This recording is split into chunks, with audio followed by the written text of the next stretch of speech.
Here's a riddle. Which U.S. city is so loved that its name should be repeated twice? You guessed it, New York, New York. But the thing is, how much of New York do we really know? I'm talking about the city that lies under the city. Dare to join me on an underground tour of the Big Apple? Then grab a flashlight. It's about to get dark. We'll start in the heart of Manhattan, in the front of the Romanesque City Hall building. Believe it or not, beneath our feet lies New York's oldest subway station, known as the Old City Hall Station. It opened in 1904 on October 27th, a night of true celebration for New Yorkers. People were so excited, some of them spent the entire night riding the trains back and forth. Before this, urban dwellers moved around in carriages pulled by horses. No wonder the subway was such a hit. You might feel like a time traveler stepping inside the Old City Hall Station. The architecture is dazzling and one of a kind. They sure don't make subway stations like this one anymore. Fun fact, the Old City Hall Station would cost $6.2 million if it was built today. Back in the day, it had dozens of brass chandeliers hanging around. It was one of the few spots in town with functioning electricity. And oh, not to mention brand new multicolored tiled arches and stained glass ceilings you can still see today. Impressive, huh? If you decide to wander down the tracks, you might be in for a treat. Underground New York is as fascinating as the city above the ground. But one thing we usually take for granted is the behind the scenes of what the Big Apple needs to function. Down here, you might see one or two of New York's pneumatic mail tubes. These tubes were built back in the 1800s and they were operational up until the 1950s. They were responsible for distributing people's mail through different post offices. Letters flew at an impressive speed of 35 miles per hour. That's almost as fast as a professional runner. It sure sounds like a useful system. But I have to say, it feels weird imagining people's correspondence flying around 15 feet underground. Back to street level. We'll wander around fancy Lexington and Park Avenues. If you look up, you'll see the famous Waldorf Astoria 5-star hotel. Many celebrities have stayed there, including John Lennon and Yoko Ono, as well as presidents such as FDR. This is why the hotel used a secret infrastructure to sneak people inside and out. Under the building, a tunnel known as Track 61 connected the Waldorf Astoria to Grand Central Station. The track was deactivated in the late 70s, but some people say Andy Warhol threw a party there in the 80s. I bet that was something. For the next part of our visit, we'll have to take the subway uptown. We'll get off at 125th Street and find ourselves on the scenic waterfront of Riverside Park. Here, you'll find abandoned tracks of an old metro line. If you follow the tracks, you'll get to an underground graffiti gallery, aka the Freedom Tunnel. The tunnel is named after a graffiti artist from the 80s who is commonly known as Freedom. While exploring these tunnels, we'll see over 40 graffiti pieces he painted over 15 years. There are spray paints of James Dean, Mona Lisa, and even a self-portrait of Freedom himself. Moving on, let's wander around the northern part of NYC for a bit. Walking in Van Cortlandt Park will feel like hiking upstate, but believe me, you're still in the city. Along the way, you'll encounter some big ventilation towers made of stone. These towers were once part of an old New York infrastructure. They make up the remains of what used to be the Croton Aqueduct. In the 1800s, the city's water supply flowed through a 41-mile-long underground tunnel, all the way from Croton River in upstate New York to Bryant Park in Midtown Manhattan. Oh yes, and I should probably tell you that Bryant Park wasn't a park. Instead, it hosted a colossal stone structure that looked pretty much like something ancient Egyptians would build. This 4-acre structure served as the city's water reservoir. It even had a pathway on top so that people could enjoy a nice afternoon stroll while looking at the reservoir's crystalline water. Now, all this exploring might have made you hungry, but don't worry, our next stop includes a yummy treat. We'll have to leave Manhattan and make our way to Brooklyn. In case you didn't know, New York City is made of 5 boroughs: Manhattan, Queens, Bronx, Staten Island, and Brooklyn. Crown Heights, that's our stop. Would you believe me if I told you that beneath these streets lie caves full of aging cheese? How very Parisian of them. To get down there, you'll have to make your way through a century-old building that now works as an office space. Maybe wave hello to all those hard-working people and disappear in one of the stairways that will take you 30 feet below the ground. You won't need a flashlight for this one. The caves are bright and renovated and can hold up to 22,000 pounds of cheese. But hey, it might stink. That's the main reason cheesemakers decided to use underground tunnels to age cheese in the first place. After a bite or two of some delicious cheese, let's keep going. While still in Brooklyn, you might see tons of locals enjoying a sunny day in the McCarran Park pool. This pool is a huge attraction, being 3 times the size of an Olympic pool. As the NYC explorer you are becoming, you might even go for a swim. But hey, there's a much more interesting part to this attraction. The pool was built in the early 1900s, but it was shut down in the 50s.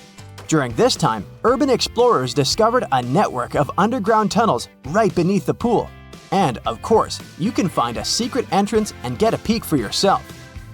There, you'll not only see the pool's filtration and heating system, but also a lot of graffiti from the time the site was abandoned. Neat!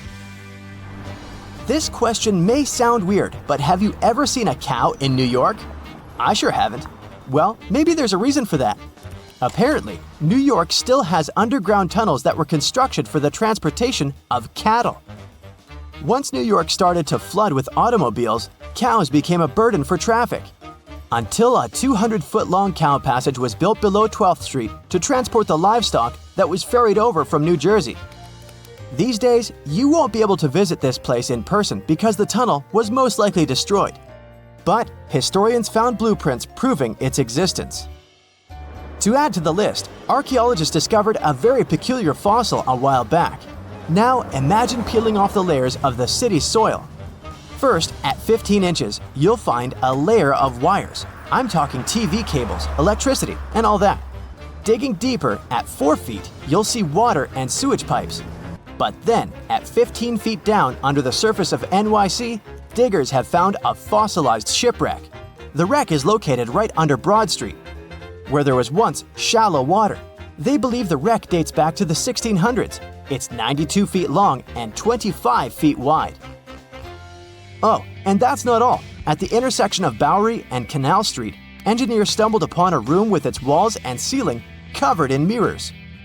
And no one has managed to explain the existence of this bizarre place yet. Our Big Apple underground visit is coming to an end. But we sure did more than just scratch the surface on this one. Before we finish, let's enjoy the best of what NYC cuisine has to offer, a good old bagel. Who knows, maybe next time we'll do Paris or even London. See you soon, explorer. Welcome to one of the most iconic buildings in New York City. Its official name is the Fuller Building, but thanks to the sharp 25-degree top corner, people began to associate the tower with a flat iron, and today the name Flatiron is stuck both to the skyscraper and the entire district around it. This unusual cake-slice shape has turned the building into a famous tourist destination. It has popped out in many movies, TV programs, and magazines, so you probably recognize this property even if you've never been to Manhattan. Surprisingly, today the 285-foot-tall Flatiron is almost empty. And these fancy walls hide a pretty mysterious dispute between their owners. But first things first. In 1901, construction enterprise Fuller Company purchased a sharp triangular plot of land on the crossroad between Broadway and Fifth Avenue. They hired an architect from Chicago, Daniel Burnham, to design the company's new headquarters. The task was to maximize every inch of available space, so Burnham produced a project of a 22-story triangular tower made of steel. The Flatiron building resembled the shape of a Greek column, which means that its top and bottom are slightly wider than the middle. Fuller Company approved the design and demolished several old buildings to clear the space for the future tower. Construction progressed rapidly, and it was completed within a year. Yes, they used to be able to do that. The Flatiron became one of the earliest buildings to have steel for its structural frame instead of load-bearing masonry. Also, it became one of New York's first skyscrapers and the first steel skeleton structure visible to the public. The curtain wall cladding was also then innovative. The builders used terracotta and limestone to wrap a chic finish look around the steel structure that carried the building's weight. At that time, many people believed that this unusual architecture would fail to withstand high winds. The project's engineers analyzed the tower's aerodynamics and created a steel frame to fight likely problems with the wind. But people still reported experiencing heavy gusts on the street around the building. The Flatiron Building had a bunch of other issues. As you may imagine, furnishing this tight space was quite a challenge. Also, the tower didn't originally have any bathrooms for females. That's why lady tenants were at a disadvantage at first. But then the management added ladies' rooms and placed them on odd-number floors. Meanwhile, bathrooms for males were placed on even-numbered floors. Also, the first elevators in the building operated on a water hydraulic system, so it took over 10 minutes to get to the top. Now you can see why that system didn't catch on. It's not surprising that the media expressed skepticism over the new building. Some even called it Burnham's Folly. But despite the naysayers over the years, the tower has been home to many companies and retail tenants. Also, the Flatiron attracted crowds of people. Gradually, it became a frequent sight in paintings and postcards, and turned into one of the most popular symbols of New York City itself. In 1929, during the Great Depression, the tower was sold at an auction for only $100,000. And in 1966, it got the status of an official city landmark. It means that any renovation or demolition works are impossible without the official permission of the authorities. Furthermore, in 1989, the Flatiron received the fancy status of a National Historic Landmark. The last tenants left the building in 2019, and it is sat empty ever since due to renovation works, which have triggered many disputes among the building's current owners and future tenants. Most of the owners wanted to turn the building into a hotel. Meanwhile, Nathan Silverstein, who owned a 25% stake in the property, wanted to divide it up. Finally, in 2023, the local court organized an auction on the building. The owners, who held 75%, intended to buy out Silverstein's stake to put an end to all disputes over the future of this building. The bid started from $50 million and the price soared to $190 million thanks to an unexpected bidder, Jacob Garlick. Surprisingly, he beat out everyone and won the auction. Some considered the price that he offered too high because the building required at least $100 million worth of renovation. Hey, it gets better. Garlick disappeared after the auction. He has never paid anything, not even the deposit, and he hasn't yet explained himself to the media. So for now, Garlick's location and intention remains unknown. Little did we know that it's possible to show up at a luxurious auction in New York, outbid everyone, and then just vanish into space. Well, according to some experts from the real estate world, it's a very weird situation for a building auction. Usually the bidders are asked to prove their funds in advance. Some people suspect that Silverstein asked Garlick to attend the auction on purpose so that he could boost the price and earn more money. But Silverstein claimed that his relationship with Garlick had been distant. On May 20th, the second auction took place. Garlick was absent, but a coalition of syndicates and previous owners won the bid and acquired the Flatiron for $101 million. They haven't yet announced any plans, so today the future of the Flatiron remains uncertain. The age of the Flatiron Building is only around 121 years, but this famous and beloved symbol of New York has survived so many chapters, from challenging traditional architecture to surviving multiple crises, including the Great Depression. So, chances are that this iconic tower will surprise us in the future. Oh, by the way, the Flatiron is not the only skyscraper with issues in New York City. Here's the famous half-built Leaning Tower of Manhattan. A 670-foot skyscraper is located at the corner of South Street and Maiden Lane on the East River. The tower was to host 80 super fancy condos to sell for up to $7 million each. The developer also planned to offer yacht services to the tenants. A pre-sale of this luxurious but unfinished project was launched in 2018. But in 2020, the tower began to lean 3 inches to the north. The developer put construction on hold and initiated a huge investigation to figure out why this tower refused to stay straight. Although the reason remains unclear, the consensus appears to be that a weak foundation is to blame. You think? And now, welcome to the Waldorf Astoria, a former host to authorities, royal families, and Hollywood stars, and maybe not so welcome. This Art Deco masterpiece is the very place where Marilyn Monroe once stayed and where Grace Kelly got engaged to Monaco's Prince Rainier III. But in 2017, the famous hotel was closed for a multi-billion-dollar renovation. The property's new Chinese owners, Anbang Insurance, plan to partially turn the hotel rooms into condo apartments by 2019. The condo price was planned to reach up to $18 million per unit. But eventually, something went wrong, and the date of the project completion was postponed until 2025 at best. Although, according to the media, the renovation might have already cost around $2 billion. Some insiders mention poor coordination within the project caused by the dismissal of its American director. They also blame the property's new owner, Dajia Insurance Group, which took over the project after the chairman of Anbang was sent to prison for fraud in 2018. To date, the future of the Waldorf Astoria remains unclear. So I'd try another hotel if you're visiting the Big Apple. And here's another heartbreak hotel story. In 2019, a development firm, Chetrit Group, launched the construction of a 33-story hotel near Madison Square Garden and Penn Station. The project was supposed to open in 2021 and join the management portfolio of IHG Hotels and Resorts, which runs multiple hotels. However, the developer failed to either repay its loan or complete the construction on time.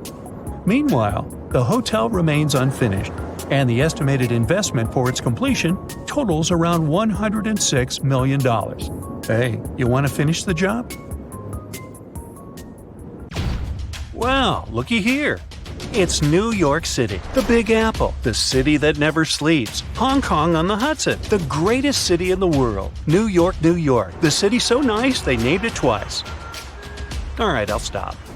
You thought you knew this city so well, but underneath all that glitz and glamour is a facade, literally. New York is populated with some of the most iconic urban buildings in the world and home to some of the most unique and famous towers. Who would have known that New York was a front for fake buildings? And the cool thing is that there are plenty to search for. Okay, I'm adding that to my bucket list. So the question is, why do they put these fake buildings all over New York? The city is one of the most vibrant places in the world and requires many infrastructures to keep the city in motion. That means having many industrial structures and buildings in every major district. New York is charming for the design and the buildings. Imagine having industrial structures right next to your favorite pizza parlor or hot dog stand. The designers thought ahead and decided to disguise those industrial infrastructures as fake buildings. They blend with the city so well that they don't stand out. They look like your good old apartment or housing unit with a front door, real-life windows, and even charming balconies where people would hang out. The only thing is that there's nothing behind the facade and no one is allowed inside. So, where in the world can you find these fake buildings? For starters, one of the most popular fake buildings is in Brooklyn. At 58 Joralemon Street, you can find a very typical neighborhood. But between the buildings stands a brick building with a slightly deeper shade than the rest.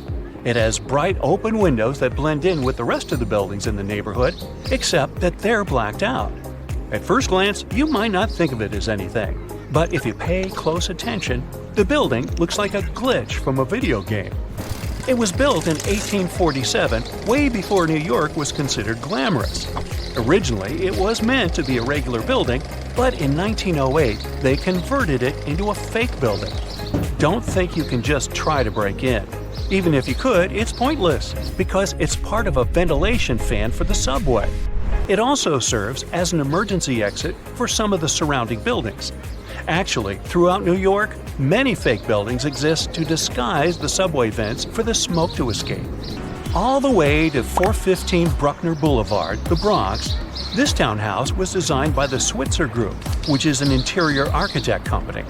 It's not as charming as the one at 58 Joralemon Street, but it serves a similar purpose: to hide an electric substation for New York's utility company. The city needs these substations to reduce the high-voltage electricity to a lower voltage so it can be distributed locally. Having a building like this popping out of the middle of your neighborhood isn't exactly the smartest way to attract people to the Bronx. That's why the fake townhouse facade is the perfect camouflage. Now, some of these fake buildings don't really hit the mark and stick out like a sore thumb. The people of Manhattan describe the Mulberry Square infrastructure as a complete clunker. After plenty of redesigns and back to the drawing board meetings, the result is still not pretty. The locals compare it to a concrete box. They created windows without glass, which doesn't allow the building to blend in with the rest of the neighborhood. But it beats a typical subway ventilation plant either way. There are just so many places to visit and cross off your bucket list. But if you live in China, you can literally stay in the country and visit many iconic cities around the world. The replica cities began when the Chinese economy started booming in the early 90s. They wanted the lifestyle of the rich and famous without wanting to leave their country. They can be comfortable eating their local food and get the feeling of being abroad. The Chinese province of Guangdong has an identical copy of the historical Australian alpine village Hallstatt. The real Hallstatt is centuries old and one of the most charming places to discover. The local people of Hallstatt also had no idea that their home was being built in China. Some people thought that this was controversial, probably because it cost around $940 million to build it. Paris is undoubtedly one of the most charming cities you could ever visit. Its rich history and vibrant culture are enough to catch the first plane to go there. For residents of Tianducheng, that's something they can do anytime they want. The city is also known as Sky City and has a replica of the Eiffel Tower that looks eerily like the iconic one in Paris and built buildings to match the city's visual charm. One of the main things that will break the charm is the farmland surrounding the city. There's barely anyone there, and the streets are always empty, very un-Paris-like. Still, you can find some nice fountains and statues scattered along the streets to give it some spirit. There's laundry hung everywhere, even on the trees. The picturesque fountains are dry and many apartments are empty. Only a few stores are open for business. Even though this looks like a fake city, it's quite real. Some people live here because it's more affordable than other places. 2 hours away from this town is another version of Paris's Pont Alexandre III and a carbon copy of London's Tower Bridge, but with 4 towers instead of 2. Hey, such a bargain! You can also visit the closest thing to Italy, but this time you can go shopping. Florentia Village is an outlet mall that offers an array of shops to lose yourself. The good thing is that this was built by an Italian developer to capture the essence of an Italian village. It has fountains, canals, and mosaics for proper aesthetics. It began in 2011 and has more than 200 shops with many Italian brands and British, US, and Chinese brands as well. The place is so popular that it gets between 10,000 and 25,000 visitors per day. China also has other replica towns that put you in a mini Manhattan called the Yujiapu Financial District. The developer's goal was to make this place the financial center of the world. It was complete with the right landmarks, like the Rockefeller and Lincoln Centers, but the project was halted in 2019, leaving it mainly empty. You can find a typical English town with cobbled streets, Victorian homes, and restaurants that make Thames Town. This place was meant to recreate a European lifestyle fantasy without leaving Shanghai. China also has a Dutch town that has some elements of Amsterdam with windmills and famous canals. They even decided to copy some of the landmarks, like the Netherlands Maritime Museum.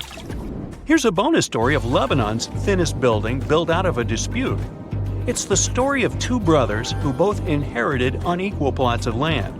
One of the brothers happened to get a very thin plot of land and couldn't help but be jealous of his brother's nice plot of land. He wasn't pleased. Both of the lands overlooked the Mediterranean Sea in a lively neighborhood of Beirut. So it's no wonder that both brothers couldn't agree on how they should develop their lands. It was obvious that the brother with the most land could build a proper building. The other brother had to improvise. He decided to obstruct his brother's property by constructing a thin building enough to only fit 14 feet at its widest and 2 feet at its most narrow. It was constructed in 1954, and the locals of the area know it as the Grudge. The crazy thing is that the place was once habitable with many visitors enjoying their stay. It's not easy to live there, but it's part of living the experience. The building is still standing, but is empty. Wow, every morning 8.5 million people wake up in New York City. But the Big Apple doesn't belong only to humans. This is the city of ants.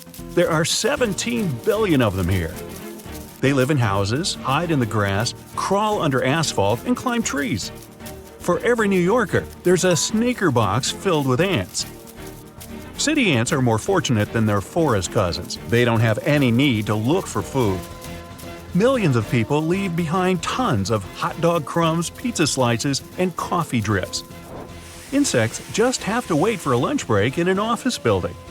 Then they gather around benches in the park or cafe tables. A lot of food is waiting for them there.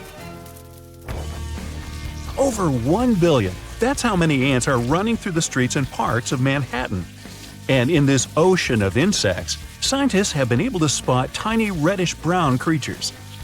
These insects don't fit into any of the 13,000 ant species known to science. They're unique and only live in Manhattan. Their kingdom is between 63rd and 76th Streets.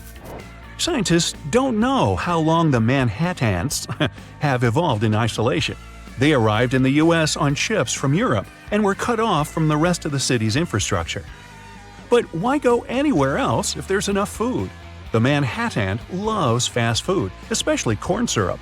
Because of such a diet, the insect's body has an increased carbon content. This isn't a problem for the ant, though. Carbon helps it adapt to the dry, warm weather of the concrete jungle. Around 20% of New York City is parks and green spaces. White-footed mice live in these places. Scientists have found out that the mice that live in New York have evolved. They're different from their village relatives.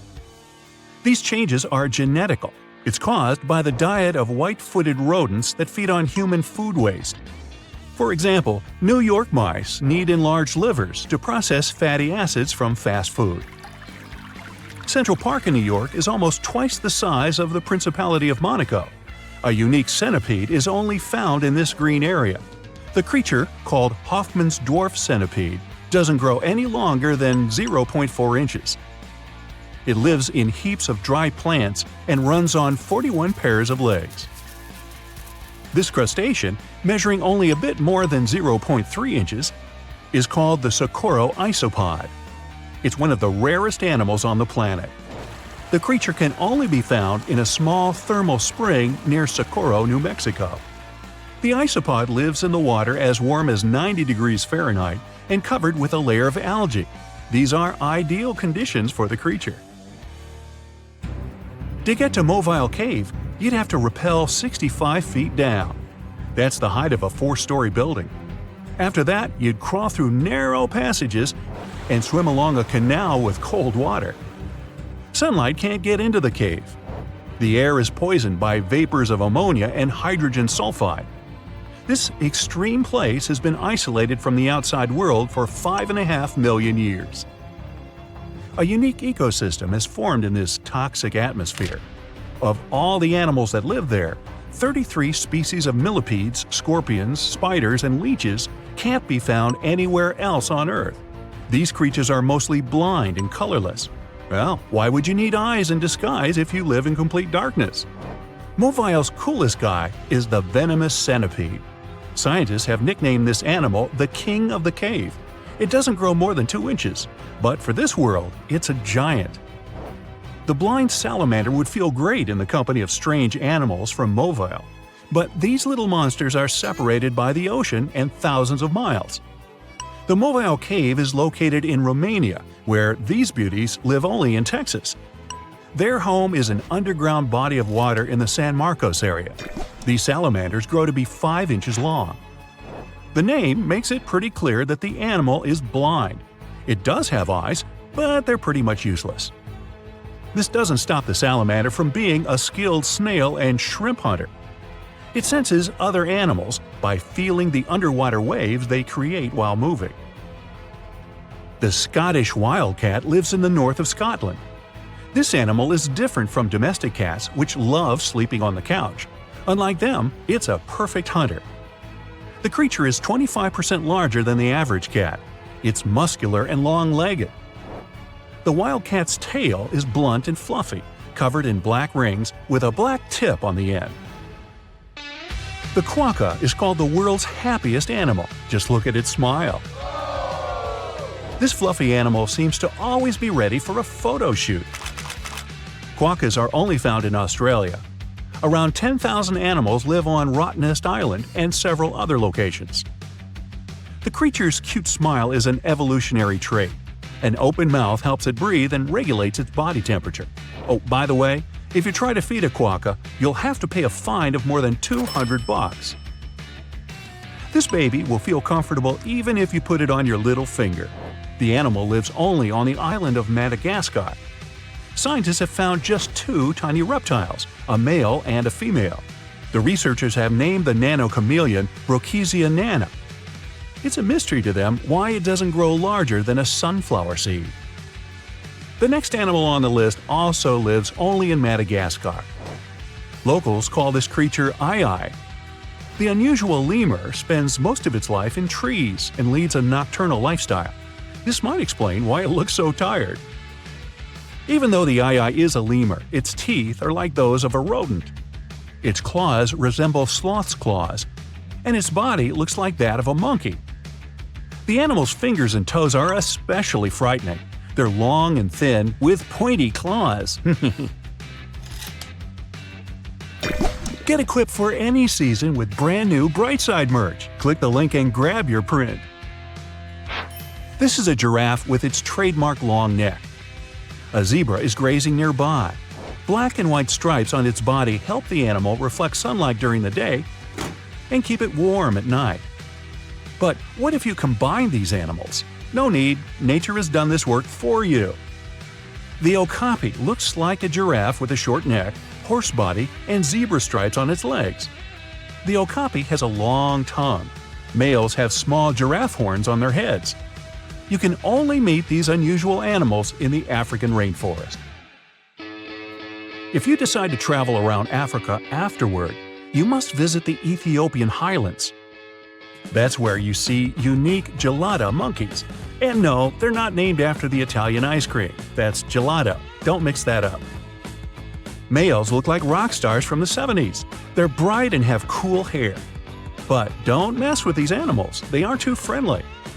Geladas spend most of their time on the ground, and the main part of their diet is the grass they collect during the day.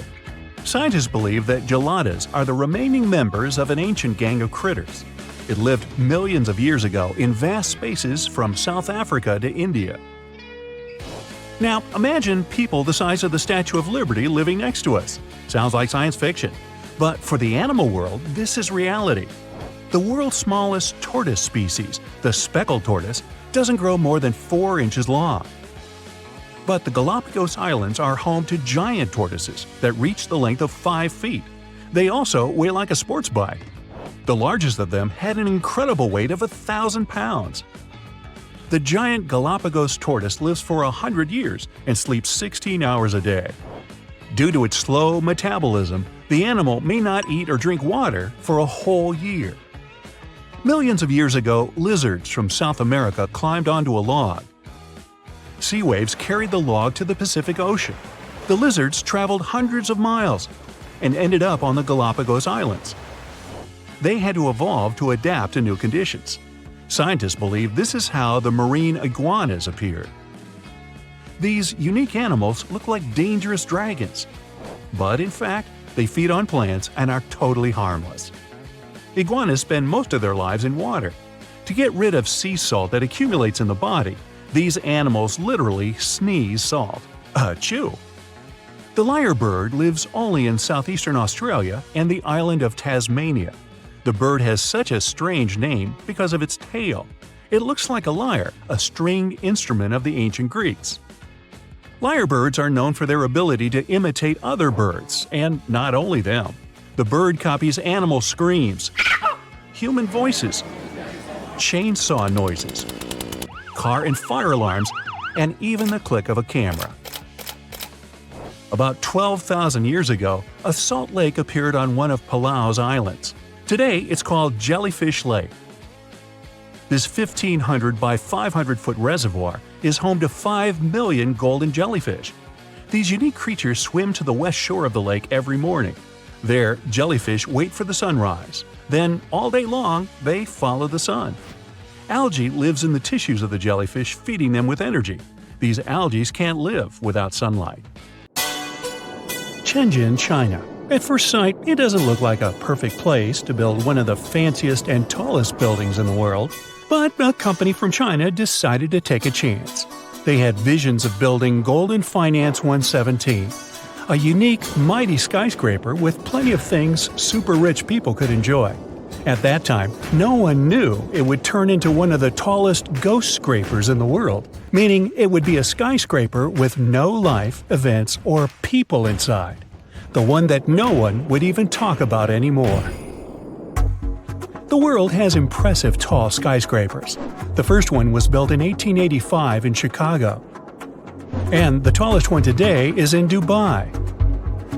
Then there's one in Shanghai, another one in Mecca, and Shenzhen.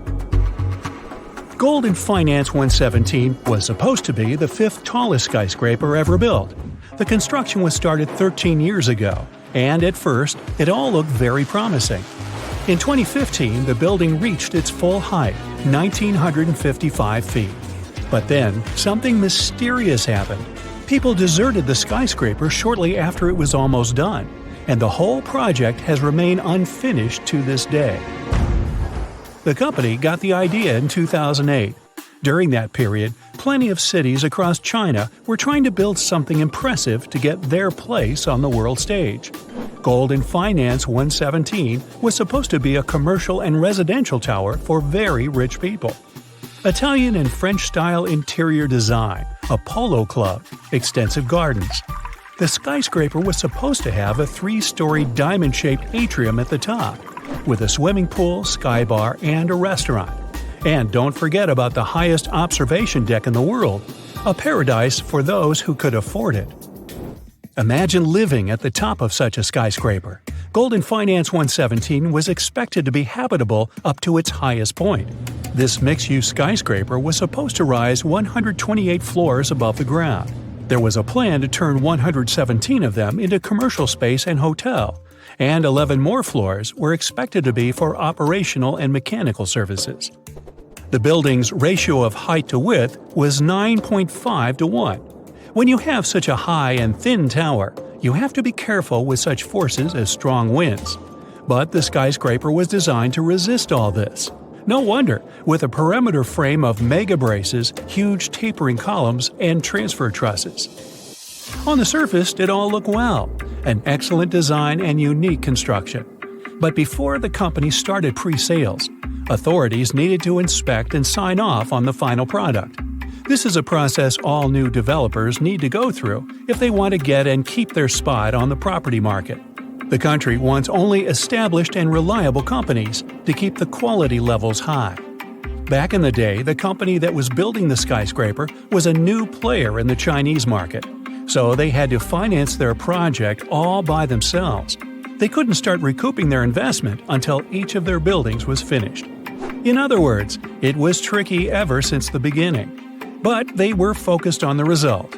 If they managed to finish the entire project with no major issues, the reward would be amazing. So they started in August 2008.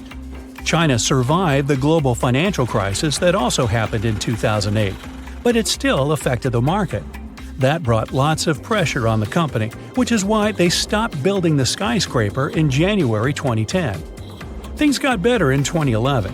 That's when the company decided to continue their work, finish the tower, and get ready to sell it because the market was growing once again.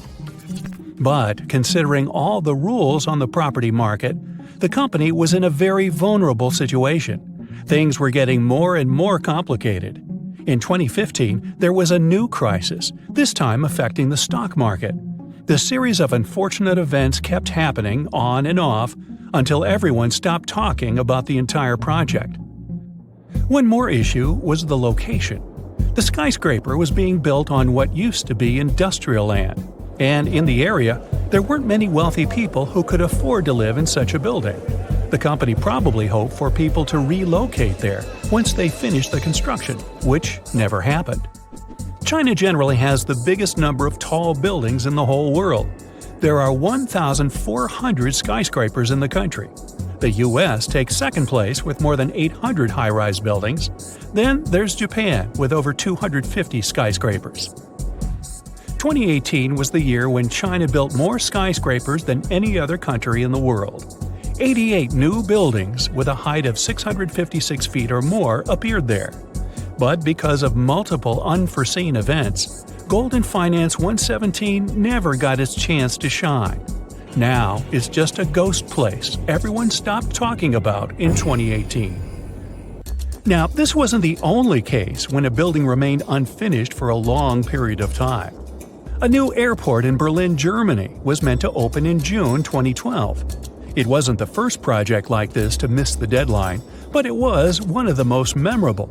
The airport was about to open, but right before it did, inspectors found around 120,000 defects all over the place. For example, some automatic doors didn't open. There were fire safety issues. Authorities also noticed sagging roofs. About 106,000 miles of cable were wired in the wrong way, which means they couldn't turn on some lights or turn off others. Experts were trying to solve these problems for 9 years. The airport was built to handle 27 million passengers a year. In 2019, over 45 million travelers passed through the two other overburdened airports in Berlin. These airports are now set to close and merge with the new one, which has started expanding.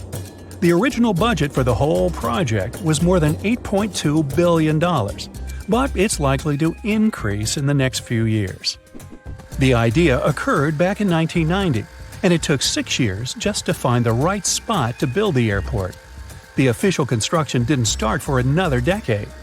The original code for this airport also needed to be changed since it was already in use by an airport in India.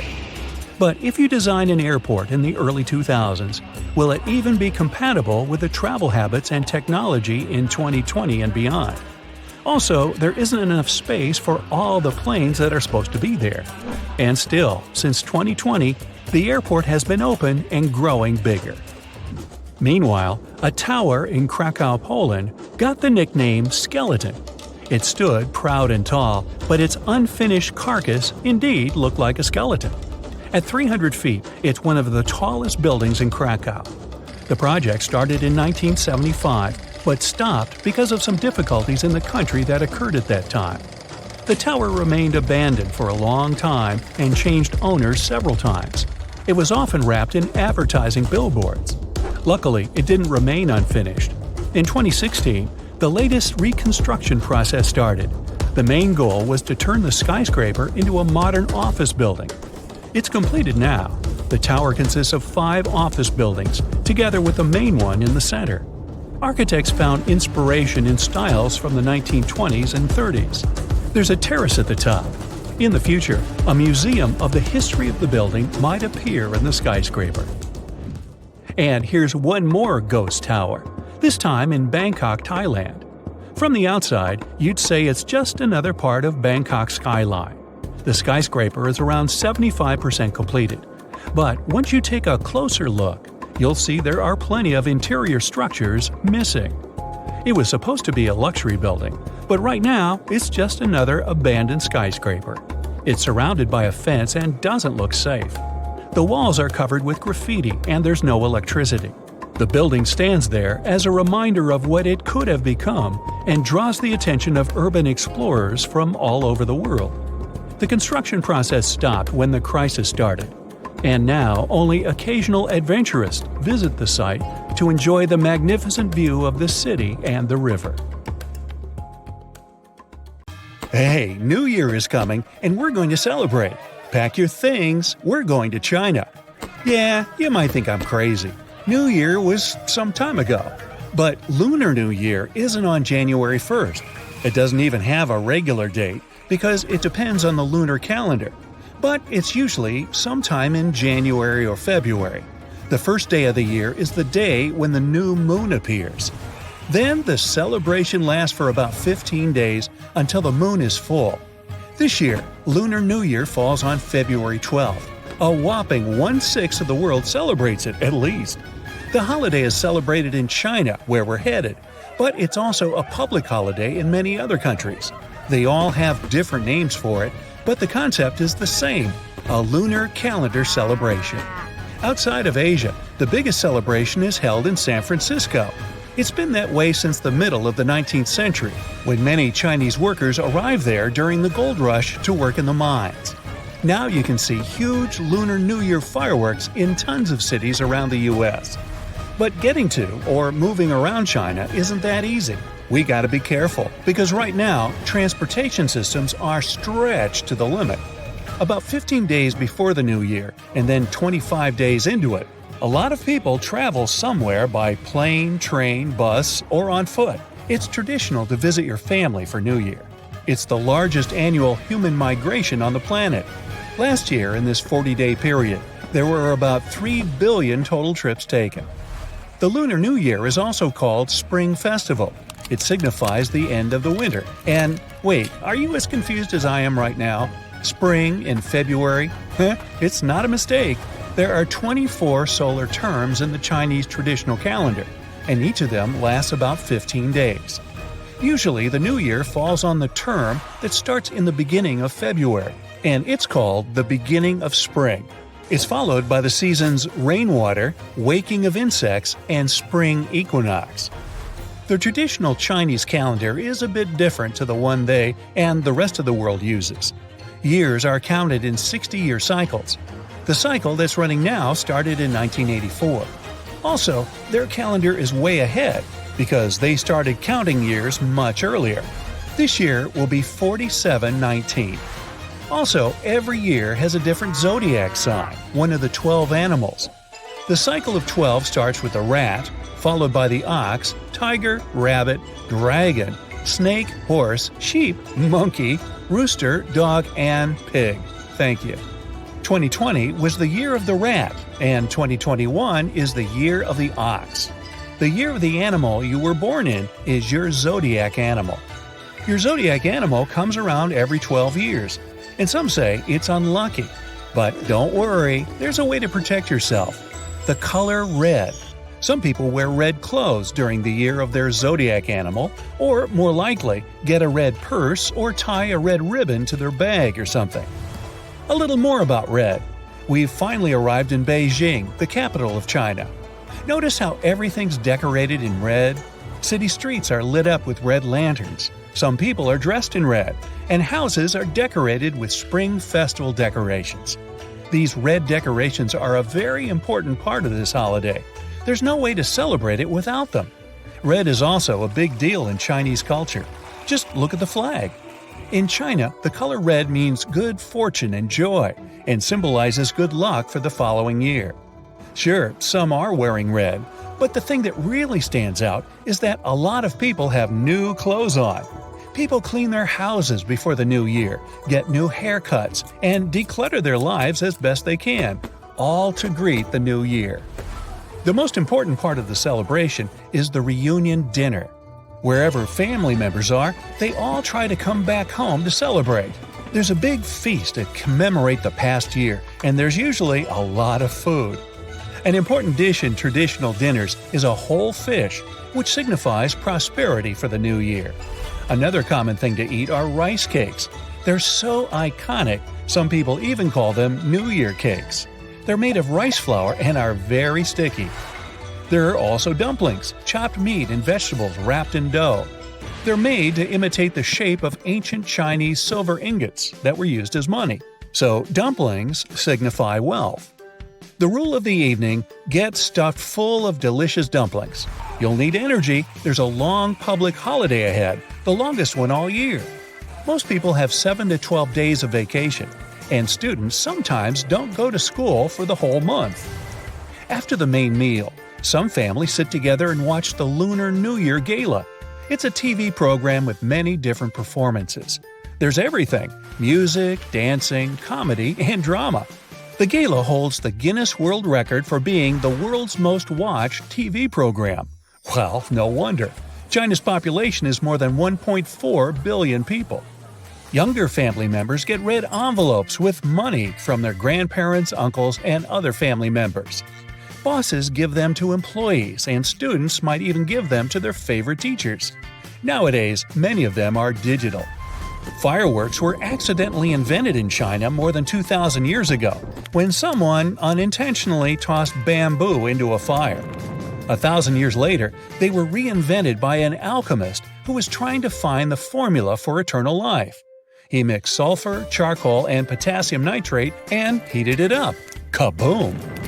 Packed into a piece of bamboo, it made the first firecrackers. They were traditionally used to scare away evil spirits. More than 1,000 years later, China is still the world's leading producer of fireworks. If you love fireworks and the 4th of July just isn't enough, see if there are any big cities near you having Lunar New Year fireworks. They can be epic. According to tradition, the first day of the year is for all-out celebration. That's another reason why it's better to clean your house before the new year. Also, everyone has a birthday. It doesn't really matter when you were actually born. In China, people have a regular age and a nominal age. The real age is just the regular one, starting at 0. But the nominal age is a bit different. When a person is born, he or she is considered to be 1 year old. Every New Year's Day, people become 1 year older. For example, those born on February 11th this year would just have to wait a few days to get a nominal age of 2. Rice is a big part of Chinese culture, but not on the 3rd day of the new year. That's rice's birthday. On that day, people that are following the tradition aren't supposed to eat any rice. People usually eat a type of pasta or dumplings instead. There's another important event a few days later. The 10th day of the Lunar New Year is called the Stone Festival. On that day, people don't use stone tools. That was a big deal back in the day, when stone tools were used every day to make flour. The last, 15th day of the celebration is called the Lantern Festival. Historians say that the first lanterns were used about 2,000 years ago. Now they're a big part of China's celebration culture. On the last day of the New Year celebration, people go outside at night with their lanterns. The lantern symbolizes letting go of your old self to become a better person in the new year. Also, many write riddles on their lanterns and solve the riddles of others when they go outside. A big part of the public celebration is the dragon dance. It's performed by a large team of dancers who hide inside a long model of a dragon. Plus, there's a whole team of drummers nearby providing the music. The dragon moves around, sometimes in a circle and sometimes like a wave. That means that the dancers have to remember the entire choreography without being able to see what's going on around them. And if the folks in the tail are moving too slowly, you shout back to them to quit dragging.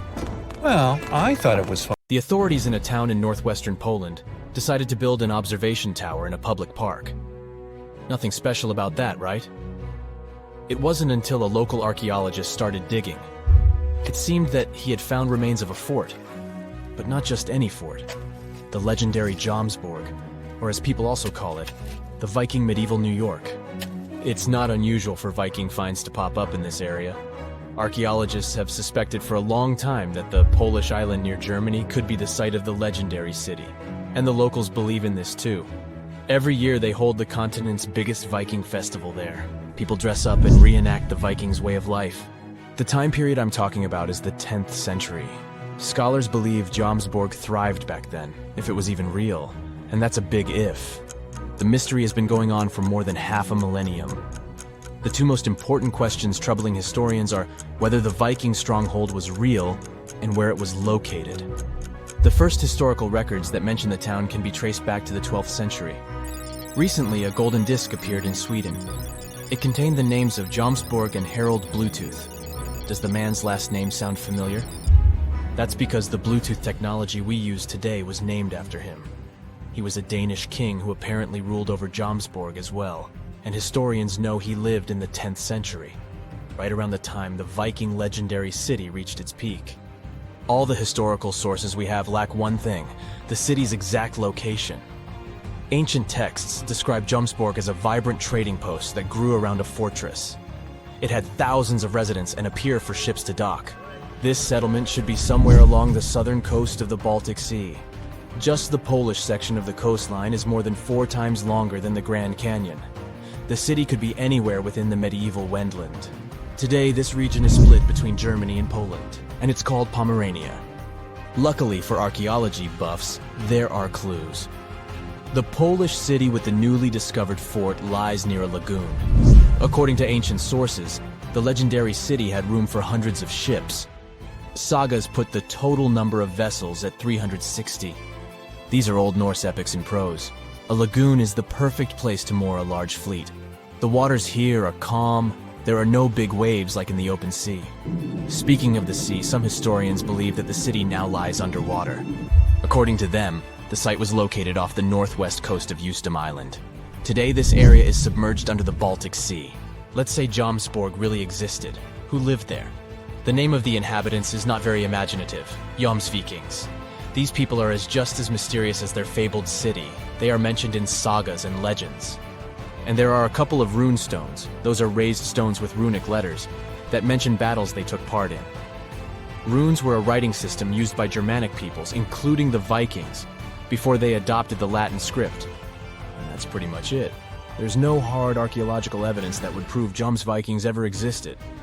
If these myths and legends turn out to be true, then Jomsborg really resembled New York. All nationalities with historical ties to the region lived there: Germans, Slavs, and Vikings. Now keep in mind that a Viking wasn't a nationality but more of a profession. The hotspot of Viking activity was present-day Sweden and Denmark. A lot of Vikings had Scandinavian origins, but not all of them. In terms of genes, they were a mixed bunch. Scientists even found evidence that some Vikings came from southern Europe, but none of them wore those helmets with horns. We owe that image to 19th century operas. The real Vikings had simple iron helmets with a prominent nose guard. The Jomsvikings were sort of a brotherhood, and in any tight-knit community, members had to obey certain rules. One of them stated that you had to be brave. This meant that if your opponent is not bigger than you and didn't have better fighting tools, you weren't allowed to flee the scene. Sounds a bit far-fetched, but this was an actual Viking rule of conduct. Also, Vikings could leave the city for only 3 days. Any longer, absence required permission from the elders, and they wouldn't allow you to have a conflict with anyone from the Brotherhood. Forgive and forget seemed to have been the Jomsvikings' motto. These rules sound fair, but Jomsborg didn't last long. It only existed for some 85 years. That's the length of the average lifespan in the European Union today. Basically, 1 human generation. In fact, the whole Viking Age lasted shortly, just over 2 centuries in total. But this was long enough to create the legend of the Norsemen. They are all over our popular culture. There was a TV show, Vikings, and the movie, The Northman. Even the animated movie How to Train Your Dragon had a little Viking as the main hero. And most of them mention a place from Norse mythology, Valhalla. Now, if Jomsborg is semi-legendary, Valhalla is 100% fiction. It is the Hall of Fallen Warriors. Remember how the Jomsvikings had to honor a code of behavior? They did so in the hope of earning their place in Valhalla. This was a splendid place. The people there feast on boar meat every day, under a roof made of shields. Every Viking's dream, right? That's not all. They get into scrimmages with each other on a daily basis. But what exactly motivated the Vikings to take up a life of seafaring? There is no simple answer, but this seems to be a rags-to-riches story. Scandinavian people traded fur with other European nations. From them, they found out about the riches that lay to the south of their homeland. And they also knew that European leaders didn't always get along well with each other. So why not take advantage of this and earn extra cash on the side? The Vikings' motivation seems pretty modern. The very first raid was carried out by Norwegian Vikings. They sailed across the North Sea to northeast England. Europeans were shocked by the boldness of these raiders from the north. The Viking Age was about to begin. The Norsemen soon realized that European nations were ready to pay a hefty sum to avoid their visits. At the beginning of the 11th century, the English paid the Vikings more than $300,000 in today's money to leave them alone. There was even a special word for this tax. The influx of all this wealth made the Vikings' appetite only grow bigger. But this was all about to change in 1066, possibly the most important date in English history. That year, the last great Viking king went to England. However, he couldn't find victory at Stamford Bridge. Yes, the place where the Chelsea Football Club plays its matches today. After the Norwegian king lost, the number of raids decreased. The Europeans were better equipped to defend themselves. The Viking Age slowly came to an end. But this didn't mean that the Vikings were gone forever. They stayed in Iceland for 400 years. The island was largely uninhabited before they came in the 9th century. And in England, the Vikings left their trace in place names. Every town that ends in "by" was first settled by these Scandinavians. There are around 2,000 place names across Great Britain and Ireland that can be linked to the Vikings. And can you guess which part of France has the most Viking-related toponyms? The name says it all: Normandy. The mouth of the River Seine is where most Danish Vikings settled in the 9th century. From there, they sent several raiding parties to Paris itself. On December the 5th, 1952, a nauseating yellow-gray fog engulfed London, claiming 12,000 lives. This wasn't mere mist. It stank of rotting eggs and stretched 30 miles wide. Buses halted, planes were grounded, and ambulances were trapped. For 5 days, the city vanished in the stench and sludge, streets slick with a black ooze. Those who dared ventured out stumbled blindly, smudging their faces while birds crashed into buildings. With visibility zero, thieves ran rampant, and even indoor shows were canceled. The Great Smoke sent over 100,000 people to hospitals, leaving a grim legacy of demise and decay. The causes of this tragedy started long into the past. Something called pea soup fog became one of the symbols of London in the 19th century. Nature wasn't to blame for this fog. It was caused by people burning coal to heat their homes and run factories. In fact, London's air started getting smoky all the way back in the 13th century, when people began widely using coal. It got worse as the city grew bigger. By the 17th century, people were already complaining about the dirty air. King James I tried to prevent so much coal burning with new laws, but nothing really changed. As more factories popped up during the Industrial Revolution in the late 18th century, the problem blew out of proportion. The air was full of tiny particles that water clung to and formed dark, heavy clouds. This mix of smoke and fog became so bad, people called it smog. Yep, this word was invented in London in the early 20th century. The smog got so thick sometimes it could last for a whole week, and it made people ill. Some even passed away because of it. Even though the smog was harmful, people didn't want to stop using coal because it gave them jobs and kept their homes warm. So the problem lingered. By the 20th century, thick fogs were happening less frequently, finally, because factories started moving away from the city. But on that December day in 1952, an anticyclone appeared over London. This meant that the cold air near the ground got trapped under warmer air higher up, like a lid keeping everything underneath. Because of this, all the smoke from factories, cars, and home fireplaces couldn't float up and away like usual. Instead, it clung near the ground, mixed with water in the air, and produced an extremely thick, dirty fog. Plus, daylight in December is shorter, and it was really cold, so people had to use even more coal for heating and lighting than they normally did. All this led to a disaster. It was clear that sulfur particles from the burning coal made the fog yellow and smell like rotten eggs. But scientists couldn't figure out why and how these particles turned into sulfuric acid. Decades later, an international team of researchers recreated that scary fog in a lab. They used samples of air and atmospheric measurements from the fog in 2 large Chinese cities that have high levels of sulfur dioxide in the air: just like London during the Great Smoke. They learned that the thick, dirty air, called haze, doesn't form in the same way in London and in China.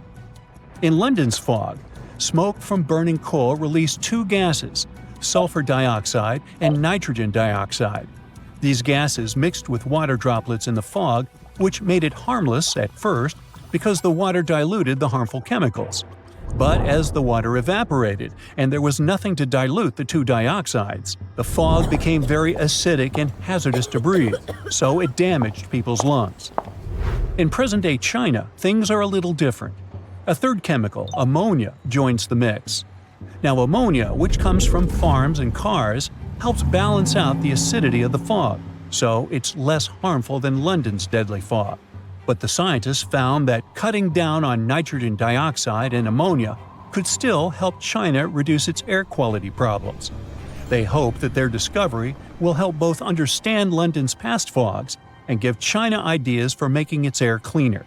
It could also save the health of millions of people around the world who are now living in cities with bad air quality. After the terrible fog of 1952, everyone realized how serious London's air problem was.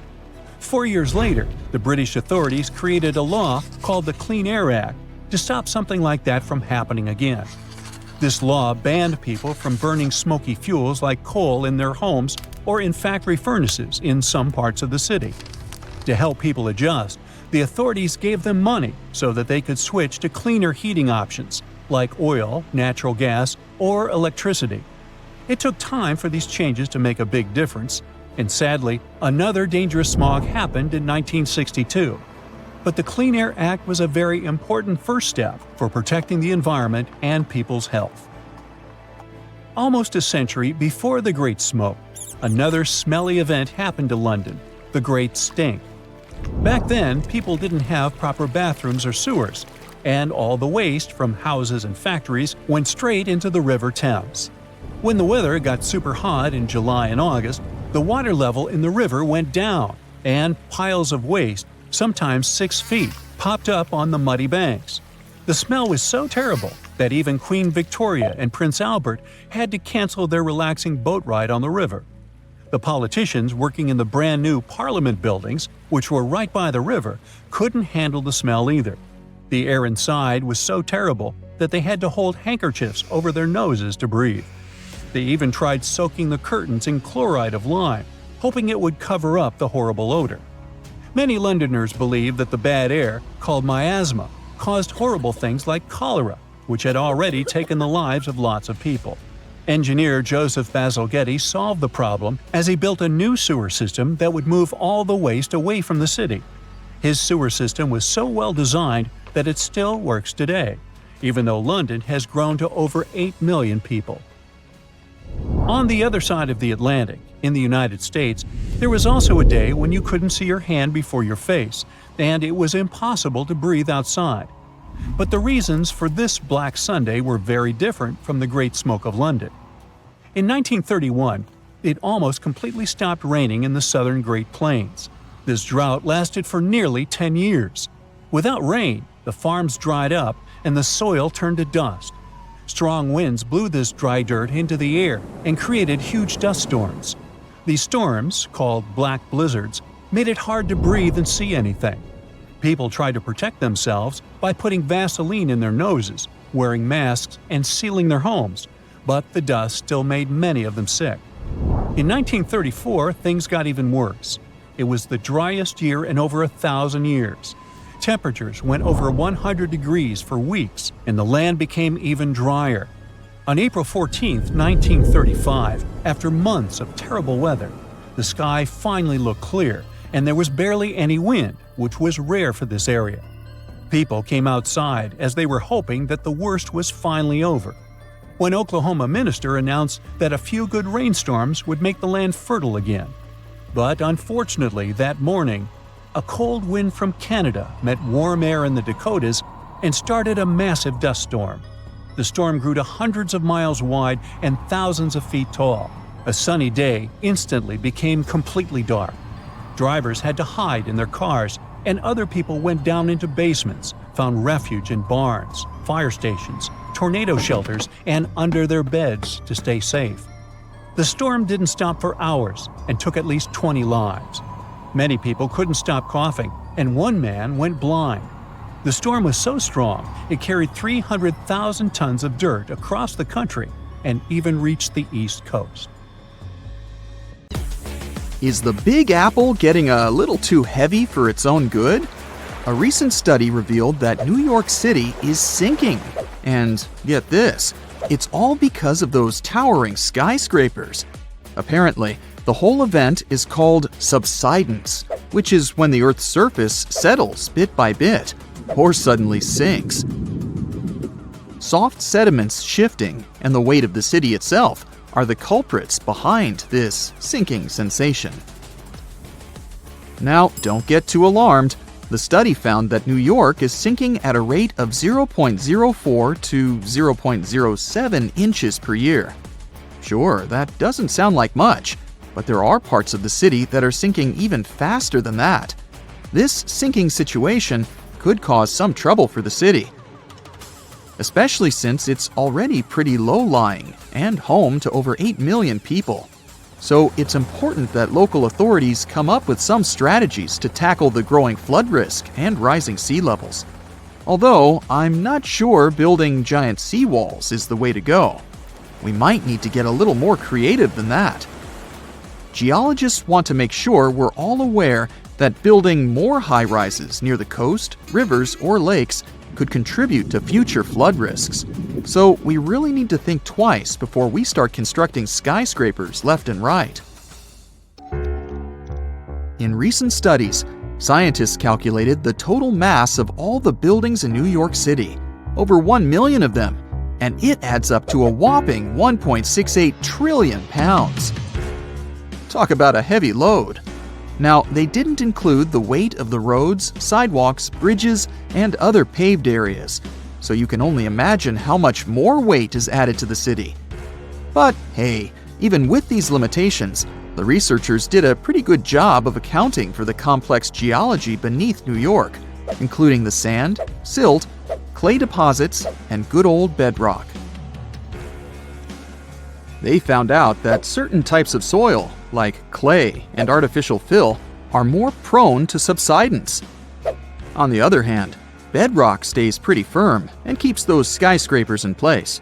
So at least we don't have to worry about the Empire State Building taking a dive anytime soon. Comparing their fancy models with satellite data, the researchers created a map of the city showing where the sinking is happening. And guess what? The increased urbanization and all that groundwater pumping and draining are only making things worse. It's high time we start protecting our resources, don't you think? I wouldn't start packing my bags just yet. New York isn't the only sinking city out there, you know. Jakarta, the capital of Indonesia, is facing some serious sinking action too. In fact, parts of it could be underwater by 2050. That's like a real-life Atlantis situation. Over 30 million people in Jakarta are now deciding if they should relocate the entire city. If there's a city out there we should worry about sinking, that's Venice for sure. But why is it so eager to take a dive, you might ask? Well, let me tell you the complex truth. You see, Venice decided to set up shop on a marshy lagoon with shoddy foundations. As time went by, the ground underneath just couldn't hold it together and started compacting like a squished marshmallow. On top of that, the city's been slurping up groundwater like it's going out of style or something. The cherry on top of this mushy cake is that the sea levels have also been slowly rising. And guess what? Those sneaky plate tectonics are having a laugh by shoving the Adriatic plate under the Apennine Mountains, giving Venice an extra push downward. Someone had the bright idea to stop pumping groundwater, thinking they could stop the sinking shenanigans. But hold your gondolas. A new study revealed that the sinking hasn't completely stopped, just slowed down a bit. It turns out the whole area is tilting ever so slightly to the east, with Venice perched on the slightly higher end. You must be wondering how much Venice sinks in a year, right? Brace yourself for this shocking revelation. It's sinking at a rate of about 0.04 to 0.07 inches a year, similar to New York. At this pace, in the next 20 years, it could sink a whopping 3 inches below sea level. To avoid turning into a Venetian fishbowl, locals are frantically building special barriers to keep the water from crashing into the lagoon. But don't hold your breath, because this project has had more delays than you'd expect. Oh, and have you noticed that charming old-style vibe in Venice? It's not just because they're fans of the vintage look. Those salty waters have been wreaking havoc on the buildings, thanks to the water levels constantly breaching the original damp-proofing. Now the water's cozying up to the masonry, and the ground floors of many apartments are no longer safe enough to live in. Now, when will Venice take a dive into the abyss? It's hard to say for sure. Subsidence and rising sea levels are as slow and unpredictable as a turtle in a marathon. But experts have playfully warned that if things continue as they are, Venice could be doing the backstroke beneath the waves by 2100. Fear not, though. They're doing their best to protect this floating gem of history and culture from becoming a Hollywood disaster flick. So don't cancel that Venice day trip just yet. New Orleans has a peculiar watery situation going on too.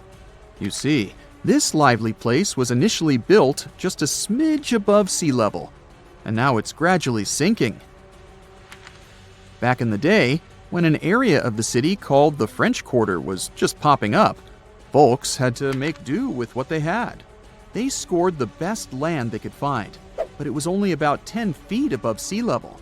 And let's not forget, the rest of the city is as flat as a pancake, with the areas around the French Quarter being just a hair lower. Now, even though they knew they were up against some soggy odds, the resourceful New Orleans residents did their best to elevate their houses above the flood-prone land they chose as their home. There's more. The ground beneath New Orleans is as wobbly as a plate of Jell-O. Architects had to keep things short and sweet because they feared the soil couldn't handle the weight of taller structures. They played it safe, sticking to 2 or 2.5 stories. Here's where it gets interesting. The city installed a fancy drainage system in the 1900s, thinking it would solve their water woes. And while it did help with the marshes and all, it inadvertently sucked the life out of the soil. Yep, the ground was left high and dry, without enough sediment and water to keep it steady. As a result, those former marshes sank as if they were in a quicksand competition. By the 1930s, things got even more topsy-turvy. 1/3 of the city was below sea level, and by the time Hurricane Katrina made its grand entrance, that number skyrocketed to around 50%. Oh, and here's the icing on the cake. Sea levels decided to join the party, rising faster than a helium balloon. So now, not only is New Orleans sinking, but the surrounding area is also at various degrees below sea level. So what can we do about all these sinking cities? Well, for instance, we could manage our water consumption a bit better. We can't just keep sucking groundwater out of the earth like there's no tomorrow. We've got to find new ways to quench our urban centers' thirst. Think about it. We could purify surface waters, or even turn salty seawater into a sweet solution. Of course, we'll need a boatload of energy to make it all work. Speaking of great urban water management, let me tell you about a town in Denmark called Nye. These guys have got it all figured out. They collect rainwater and use it to supply their toilets and washing machines. Talk about resourcefulness.